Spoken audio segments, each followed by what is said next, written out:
गढ़वाल हिमालय की ऊंची चोटियों और बर्फीली घाटियों के बीच स्थित है केदारनाथ। यह स्थान न केवल अपनी प्राकृतिक सुंदरता के लिए प्रसिद्ध है, बल्कि इसकी आध्यात्मिक महत्ता के लिए भी जाना जाता है। केदारनाथ की कहानी महाकाव्य महाभारत के साथ गहराई से जुड़ी हुई है।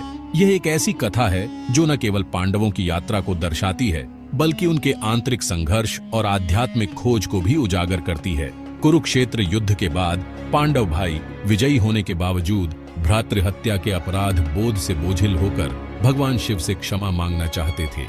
युद्ध की विभीषिका और अपने ही भाइयों के खून से सने हाथों ने उनके मन में गहरा पश्चाताप भर दिया था। हालांकि शिव आसानी से प्रसन्न नहीं हुए। उनके क्रोध और असंतोष ने पांडवों के लिए एक नई चुनौती खड़ी कर दी। वह उनकी ईमानदारी की परीक्षा लेना चाहते थे। शिव ने सोचा कि क्या पांडव वास्तव में अपने पापों के लिए पश्चाताप कर रहे हैं या केवल अपने अपराध बोध से मुक्ति पाना चाहते हैं। शिव ने खुद को एक बैल का रूप धारण किया और हिमालय में मवेशियों के झुंड के बीच छिप गए। ये एक प्रतीकात्मक रूप था जो उनकी दिव्यता और रहस्यमयता को दर्शाता था। भीम के नेतृत्व में पांडवों ने उनका लगातार पीछा किया। उनकी यात्रा कठिन और चुनौतीपूर्ण थी, लेकिन उन्होंने हार नहीं मानी। भीम की अपार शक्ति ने उन्हें छिपे हुए बैल को प्रकट करने के लिए एक पहाड़ उठाने की अनुमति दी। यह एक अद्वितीय क्षण था जब भीम की शक्ति और पांडवों की भक्ति का मिलन हुआ। उनकी अटूट भक्ति से प्रभावित होकर शिव अंततः मान गए। उन्होंने पांडवों की सच्ची निष्ठा और समर्पण को पहचाना। उन्होंने पांडवों को क्षमा कर दिया और उन्हें मोक्ष प्रदान किया। यह क्षण पांडवों के लिए एक नई शुरुआत का प्रतीक था। जिस स्थान पर यह दिव्य मुलाकात हुई उसे केदारनाथ के नाम से जाना जाने लगा। ये स्थान अब एक पवित्र तीर्थ स्थल बन गया है। केदार का अर्थ है त्रिकोण, जो बैल के कुबड़ का प्रतिनिधित्व करता है, जो शिव का प्रकट रूप है। यह प्रतीकात्मकता केदारनाथ की महत्ता को और भी बढ़ा देती है। यह किंवदंती इस विश्वास को पुष्ट करती है कि केदारनाथ मोचन का एक पवित्र स्थल है। यहाँ आने वाले तीर्थयात्रियों के लिए यह स्थान एक आध्यात्मिक यात्रा का केंद्र है। तीर्थयात्रियों का मानना है कि केदारनाथ की कठिन यात्रा करके वे भी अपने पापों के लिए क्षमा मांग सकते हैं और आध्यात्मिक मुक्ति प्राप्त कर सकते हैं। यह यात्रा न केवल शारीरिक बल्कि मानसिक और आत्मिक शुद्धि का भी प्रतीक है। पांडवों की कहानी ईश्वर की खोज में आस्था और दृढ़ता की शक्ति की निरंतर याद दिलाती है। यह हमें सिखाती है कि सच्ची भक्ति और समर्पण से हम किसी भी चुनौती का सामना कर सकते हैं और अपने पापों से मुक्ति पा सकते हैं। जैसे ही शिव बैल के रूप में पृथ्वी से निकले, उनके दिव्य रूप के अलग अलग हिस्से अलग अलग स्थानों पर प्रकट हुए। ये स्थल पंच केदार बन गए, जो शिव को समर्पित 5 पूजनीय मंदिर हैं। किंवदंती है कि केदारनाथ में बैल का कुबड़ सबसे प्रमुख चिन्ह बन गया।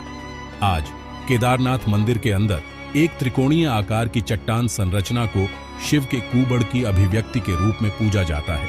यह पवित्र पत्थर केवल पूजा की वस्तु नहीं है, यह दुनिया में शिव की भौतिक उपस्थिति का प्रतिनिधित्व करता है। यह दिव्य और मानव के बीच एक मूर्त कड़ी का काम करता है। केदारनाथ की धरती को ही पवित्र माना जाता है। यहाँ का हर पत्थर, घास का हर तिनका शिव की दिव्य ऊर्जा से भरपूर है।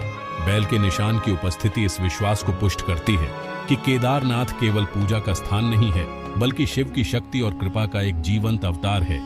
भाग 4, आदि शंकराचार्य का दृष्टिकोण। हिमालयी तीर्थ की स्थापना। आदि शंकराचार्य एक महान दार्शनिक और संत, जिन्होंने हिंदू धर्म को पुनर्जीवित करने का बीड़ा उठाया था, ने हिमालय की ऊंचाइयों में एक महत्वपूर्ण तीर्थ स्थल की स्थापना की। माना जाता है कि केदारनाथ मंदिर की वर्तमान संरचना 8वीं शताब्दी के दार्शनिक संत आदि शंकराचार्य द्वारा बनवाई गई थी, जिन्होंने हिंदू धर्म को पुनर्जीवित किया था। यह मंदिर न केवल एक धार्मिक स्थल है, बल्कि एक ऐतिहासिक धरोहर भी है जो शंकराचार्य की महानता को दर्शाता है। किंवदंती है कि आदि शंकराचार्य ने हिंदू तीर्थ स्थलों की पवित्रता को फिर से स्थापित करने के अपने मिशन पर प्राचीन केदारनाथ मंदिर को जीर्ण शीर्ण अवस्था में खोजा था। यह खोज उनके दृढ़ संकल्प और आध्यात्मिक दृष्टिकोण का प्रतीक है। आदि शंकराचार्य ने अपनी अटूट भक्ति और संगठनात्मक कौशल से मंदिर को उसके वर्तमान पत्थर के भवन में फिर से बनाया। उन्होंने न केवल मंदिर का पुनर्निर्माण किया, बल्कि इसे एक आध्यात्मिक केंद्र के रूप में भी स्थापित किया, जहां भक्तगण शांति और मोक्ष की तलाश में आते हैं। उन्होंने उन रीति रिवाजों और प्रथाओं की स्थापना की जिनका पालन आज तक किया जाता है। इन प्रथाओं ने केदारनाथ को एक जीवंत धार्मिक स्थल बनाए रखा है, जहां हर साल लाखों श्रद्धालु आते हैं। उन्होंने इस क्षेत्र की चरम मौसमी स्थितियों को भी पहचाना और सर्दियों के महीनों के दौरान देवता को ऊखीमठ ले जाने की प्रणाली स्थापित की। यह प्रणाली आज भी प्रचलित है और यह शंकराचार्य की दूरदर्शिता का प्रमाण है। केदारनाथ में आदि शंकराचार्य का योगदान केवल भौतिक संरचना से कहीं आगे जाता है।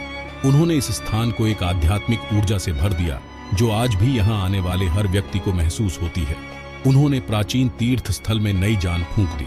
उनके प्रयासों ने केदारनाथ को एक महत्वपूर्ण धार्मिक स्थल बना दिया जो सदियों से हिंदू धर्म के अनुयायियों के लिए एक प्रेरणा स्रोत बना हुआ है।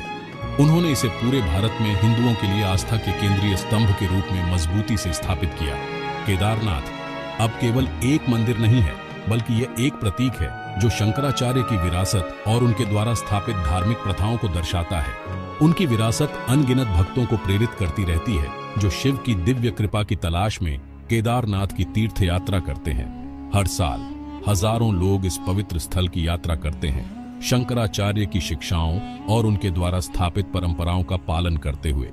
यह यात्रा न केवल एक धार्मिक अनुष्ठान है, बल्कि एक आध्यात्मिक अनुभव भी है जो जीवन को बदल सकता है। जैसे ही सर्दी हिमालय पर उतरती है, चोटियों को बर्फ में लपेट देती है और केदारनाथ घाटी को दुर्गम बना देती है, मंदिर के कपाट बंद हो जाते हैं।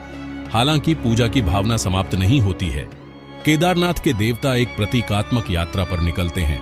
हर साल हिंदू महीने कार्तिक के पहले दिन, आमतौर पर अक्टूबर या नवंबर में, मंदिर के पुजारी पारंपरिक पोशाक पहने केदारनाथ के देवता वाली पवित्र पालकी लेकर जाते हैं।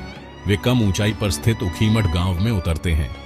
यह ऊखीमठ में देवता के 6 महीने के प्रवास की शुरुआत का प्रतीक है। यह वार्षिक प्रवासन केवल एक तार्किक आवश्यकता नहीं है, बल्कि एक गहरी अंतर्निहित परंपरा है। यह उन लोगों की अटूट आस्था का प्रमाण है जो मानते हैं कि कठोर से कठोर परिस्थितियों में भी दिव्य उपस्थिति उनका साथ देती है। 6 महीनों के लिए ऊखीमठ धार्मिक गतिविधियों का केंद्र बन जाता है, क्योंकि दूर दूर से भक्त भगवान केदारनाथ का आशीर्वाद लेने के लिए आते हैं।